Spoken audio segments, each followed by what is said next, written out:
ನಮಸ್ಕಾರ ಸ್ನೇಹಿತರೆ, ನಾನು ಇವತ್ತಿನ ತರಗತಿಯಲ್ಲಿ ಈ PU ಉಪನ್ಯಾಸಕರು ಅಂದರೆ PU ಲೆಕ್ಚರ್ಸ್ ಬಗ್ಗೆ ಮಾಹಿತಿ ಕೊಡ್ತಾ ಹೋಗ್ತೀನಿ. ಇಲ್ಲಿ ಬರ್ತಕ್ಕಂತಹ ಕೆಲವು ಹುದ್ದೆಗಳು ಎಷ್ಟು ಹಾಗೂ ಎಕ್ಸಾಮ್ ಪ್ಯಾಟರ್ನ್ ಬಗ್ಗೆ ನಾನು ಪ್ರಮುಖವಾಗಿ ತಿಳಿಸ್ತಾ ಹೋಗ್ತೀನಿ.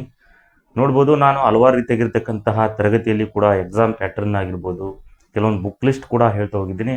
ಹಾಗೂ ಇವತ್ತಿನ ತರಗತಿಯಲ್ಲಿ ಏನಪ್ಪ ಅಂದರೆ ಆ ಎಕ್ಸಾಮ್ಗೆ ಸಂಬಂಧಪಟ್ಟಿರ್ತಕ್ಕಂಥ ಕೆಲವೊಂದು ಎಕ್ಸಾಮ್ ಪ್ಯಾಟರ್ನ್ ಬಗ್ಗೆ, ಜೊತೆಗೆ ಪೋಸ್ಟ್ಗಳ ಬಗ್ಗೆ ಕೂಡ ನಾನು ಹೇಳ್ತಾ ಹೋಗ್ತೀನಿ.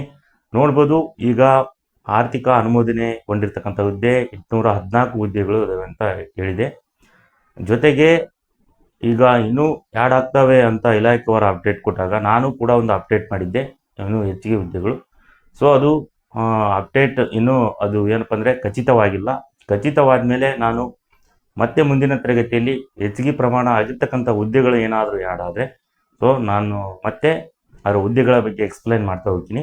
ಜೊತೆಗೆ ಈಗ 814 ಹುದ್ದೆಗಳಿಗೆ ಏನು ನೋಟಿಫಿಕೇಶನ್ ಯಾವಾಗ ಆಗುತ್ತೆ ಅನ್ನೋದ್ರ ಬಗ್ಗೆ ಕೂಡ ಹೇಳ್ತಾ ಹೋಗ್ತೀನಿ. ನೋಡ್ಬೋದು, ನೀವು ಪ್ರಮುಖವಾಗಿ 2026-27 ಏನು ಸರ್ಕಾರದ ಬಜೆಟ್ನಲ್ಲಿ ಏನು ಘೋಷಣೆ ಮಾಡಿದ್ರು, ಶಾಲಾ ಕಾಲೇಜ್ ಅಂತ ಮೆನ್ಷನ್ ಮಾಡಿದ್ರು. ಎಲ್ಲಿ ಬಜೆಟ್ನಲ್ಲಿ ಏನು ಅಧಿವೇಶನದಲ್ಲಿ CM ಸರ್ ಅವರು 15,000 ಆಗಿರ್ತಕ್ಕಂಥ ನಾವು ಏನು ಮಾಡ್ತೀವಿ, ಶಾಲಾ ಕಾಲೇಜ್ಗಳಲ್ಲಿ ಇರ್ತಕ್ಕಂಥ ಶಿಕ್ಷಕರು ಮತ್ತು ಸಂಬಂಧಪಟ್ಟಿರ್ತಕ್ಕಂಥ ಕಾಲೇಜಿನಲ್ಲಿರ್ತಕ್ಕಂಥ ಲೆಕ್ಚರ್ಸ್ಗಳ ಏನಪ್ಪ ಅಂದರೆ ನೇಮಕ ಮಾಡ್ಕೊತೀವಿ ಅನ್ನೋದ್ರ ಬಗ್ಗೆ ಹೇಳ್ತಾ ಹೋಗಿದ್ರು.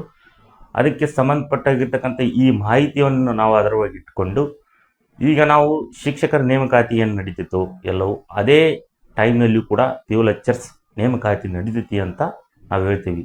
ಯಾಕಂದರೆ ಅಲ್ಲಿ ಶಾಲಾ ಕಾಲೇಜಲ್ಲಿರ್ತಕ್ಕಂತಹ ಏನಪ್ಪ ನೇಮಕವನ್ನು ಮಾಡ್ಕೊಳ್ತಾರೋ ಅಲ್ಲಿರ್ತಕ್ಕಂಥ ಎರಡು ಏನು ಈಗ ಎಕ್ಸಾಮ್ ನಡೆಸಿರ್ತಕ್ಕಂತಹ ಏನಪ್ಪ ಅಂದರೆ ಈಗ PU ಲೆಕ್ಚರ್ಸು KE ಡಿಪಾರ್ಟ್ಮೆಂಟ್ ನಡೆಸಿದ್ವಿ, ಕರ್ನಾಟಕ ಎಜುಕೇಷನ್ ಅಥಾರಿಟಿ ಏನು ಈ ಇಂದಿನ ಕೆಲವೊಂದು PU ಲೆಕ್ಚರ್ಸ್ ಏನು ಎಕ್ಸಾಮ್ ನಡೆಸ್ತು ಆ ಡಿಪಾರ್ಟ್ಮೆಂಟು ನಡೆಸ್ತಿದೆ. ಹಾಗಾಗಿ ಈ ಶಿಕ್ಷಕರ ನೇಮಕಾತಿ ನಡೆದನ ಏನಾದರೂ ನೋಟಿಫಿಕೇಶನ್ ಆದರೆ ಇವತ್ತು ಸುಮಾರು ಒಂದು ವಾರ ಅಥವಾ 15 ದಿನದೊಳಗೆ PU ಲೆಕ್ಚರ್ಸ್ ಆಗುತ್ತೆ. ಇಲ್ಲ ಅವತ್ತೇ ನೋಟಿಫಿಕೇಶನ್ ಆಗ್ಬೋದು, PU ಲೆಕ್ಚರ್ಸ್ದು ಕೂಡ ಅವತ್ತೇ ನೋಟಿಫಿಕೇಶನ್ ಆಗ್ಬೋದು ಅಂತ ಹೇಳ್ತೀನಿ. ಯಾಕಂದರೆ ಅವರು ಹೇಳಿದರೆ ಶಾಲಾ ಕಾಲೇಜುಗಳಲ್ಲಿ ಅಂದರೆ ಅವರು ಮಾಡಿಕೊಳ್ಳೇಬೇಕು. ಲಾಸ್ಟ್ ಫೈನಲ್ ಆಗಿರ್ತಕ್ಕಂಥ ಡೆಡ್ಲೈನ್ ಏನಂದರೆ ಈ ವರ್ಷದೊಳಗೆ ಆಗೇ ಆಗುತ್ತೆ PU ಲೆಕ್ಚರ್ಸ್. ಸೊ ಯಾರ್ಯಾರು ಅದಕ್ಕೆ ಸ್ಟಡಿ ಮಾಡ್ತಿದ್ರು ಎಲ್ಲ ಸ್ನೇಹಿತರು ನೀವು ಏನಂದರೆ ಈ ಸ್ಟಡಿ ಮಾಡಿ ಇನ್ನೂ 2 ತಿಂಗಳೊಳಗೆ ಅವರು ನೋಟಿಫಿಕೇಶನ್ ಮಾಡ್ತಾರೆ ಅಂತ ನಮ್ಮ ಖಚಿತವಾಗಿರ್ತಕ್ಕಂತಹ ಮಾಹಿತಿ ಕೂಡ ಇದೆ. ಹಾಗಾಗಿ ಇದಕ್ಕೆ ಸಂಬಂಧಪಟ್ಟಿರ್ತಕ್ಕಂಥ ಏನು PU ಲೆಕ್ಚರ್ಸ್ಗೆ ನೀವು ಯಾವ್ಯಾವ ಸಬ್ಜೆಕ್ಟ್ ಹೊಂದಿರ್ತೀರೋ ಸೊ ಆಪ್ಷನಲ್ ಸಬ್ಜೆಕ್ಟನ್ನು ನೀವು ಎಫೆಕ್ಟಿವ್ ಆಗಿರ್ತಕ್ಕಂಥ ಇನ್ನೂ ಸ್ಟಡಿ ಮಾಡಿ ನಿರಂತರವಾಗಿರ್ತಕ್ಕಂಥ ಅಧ್ಯಯನವನ್ನು ಮಾಡಿ ಅದಕ್ಕೆ ಸಂಬಂಧಪಟ್ಟಿರ್ತಕ್ಕಂಥ ಏನು ಕ್ವಶನ್ಸ್ಗಳು ಅದಾವೋ ಅವನು ಕೂಡ ಕರೆಕ್ಟಾಗಿ ನೀವು ಅಧ್ಯಯನವನ್ನು ಮಾಡಿ ಅಂತ ಹೇಳ್ತೀನಿ. ಜೊತೆಗೆ ಎಕ್ಸಾಮ್ ಪ್ಯಾಟರ್ನ್ ಹೇಳ್ತಾ ಹೋಗಿದ್ದೀನಿ. ಪ್ರತಿಯೊಬ್ಬರಿಗೂ ಏನಪ್ಪ ಅಂದರೆ PU ಲೆಕ್ಚರ್ಸ್ ಯಾವ ರೀತಿ ಎಕ್ಸಾಮ್ ನಡೀತಿತ್ತು ಅನ್ನೋದ್ರ ಬಗ್ಗೆನೂ ಕೂಡ ಹೇಳ್ತಾ ಹೋಗಿದ್ದೀನಿ. PU ಲೆಕ್ಚರ್ಸ್ ಸಾಮಾನ್ಯವಾಗಿ ನೋಡ್ಬೋದು ಯಾವುದೇ ರೀತಿಯಾಗಿರ್ತಕ್ಕಂಥ ಅರ್ಹತೆ ಪರೀಕ್ಷೆ ಇರೋದಿಲ್ಲ, ಓನ್ಲಿ BEd ಮತ್ತು PG ಆಗಿರಬೇಕು. ಅಂದರೆ ನಿಮ್ಮ ಸಂಬಂಧಿತಪಟ್ಟಾಗಿರ್ತಕ್ಕಂಥ PGಯಲ್ಲಿ ನೀವು ಏನಾದರೂ ಮಾಡಿದರೆ ನೀವು PU ಲೆಕ್ಚರ್ಸ್ಗೆ ಆ ಸಬ್ಜೆಕ್ಟ್ ನೋಟಿಫಿಕೇಶನ್ ಆದರೆ ನೀವು ಅಪ್ಲಿಕೇಶನ್ ಹಾಕ್ಬೋದು. ಅಪ್ಲಿಕೇಶನ್ ಹಾಕಿದ ನಂತರ ಆದರೆ ಎಕ್ಸಾಮ್ ಯಾವ ರೀತಿ ಪ್ಯಾಟರ್ನ್ ಇರುತ್ತೆ ಅನ್ನೋದಾದರೆ, ಮೊದಲನೇ ಅಂತ ಪ್ರತಿಯೊಬ್ಬರಿಗೂ ಕಡ್ಡಾಯ ಕನ್ನಡ ಪತ್ರಿಕೆ ಇರುತ್ತೆ. 150 ಅಂಕಗಳಿಗೆ ನೀವು 50 ಮಾರ್ಕ್ಸನ್ನು ತೆಗಲೇಬೇಕು. ಅಂದರೆ 150ಕ್ಕೆ 35% ಮಾಡಿದರೆ 50 ಆಗಿರ್ತಕ್ಕಂಥ ಮಾರ್ಕ್ಸ್ಗಳನ್ನು ತೆಗೆದುಕೊಳ್ಬೇಕು. ಇದನ್ನು ಪಾಸ್ ಆಗಲೇಬೇಕು ಪ್ರತಿಯೊಬ್ಬರು PU ಲೆಕ್ಚರ್ಸ್. ಯಾವುದೇ ಸಬ್ಜೆಕ್ಟ್ಗಳಾಗಿರ್ಬೋದು, ಕನ್ನಡದಲ್ಲಿ ನೀವು ಏನಪ್ಪ ಅಂದರೆ ಮಾತನಾಡಲು ಅರ್ಹತೆ ಇದೆಯಲ್ಲ ಅನ್ನೋದ್ರ ಬಗ್ಗೆ ಚೆಕ್ ಮಾಡ್ತಾರೆ. ಅದನ್ನೇ ಪಾಸ್ ಆದ ನಂತರ ಇನ್ನು 2ನೇ ಹಂತ ಇರ್ತಕ್ಕಂತಹ ಪರೀಕ್ಷೆ ಅನ್ನೋದಾದರೆ ನಿಮ್ಮ ಪರೀಕ್ಷೆ ಮೇನ್ ಪರೀಕ್ಷೆ ಅಂದರೆ 300 ಮಾರ್ಕ್ಸಿಗೆ ಏನಪ್ಪ ಅಂದರೆ PU ಲೆಕ್ಚರ್ಸ್ ಎಕ್ಸಾಮ್ ನಡೀತೈತಿ. ಹಾಗಾದರೆ 300 ಮಾರ್ಕ್ಸಿಗೆ ನಡೆದು ಆದರೆ ಎಕ್ಸಾಮು ಎಷ್ಟು ಪೇಪರ್ಗಳು ಇರ್ತವೆ? 2 ಪೇಪರ್ಗಳು ಇರ್ತವೆ.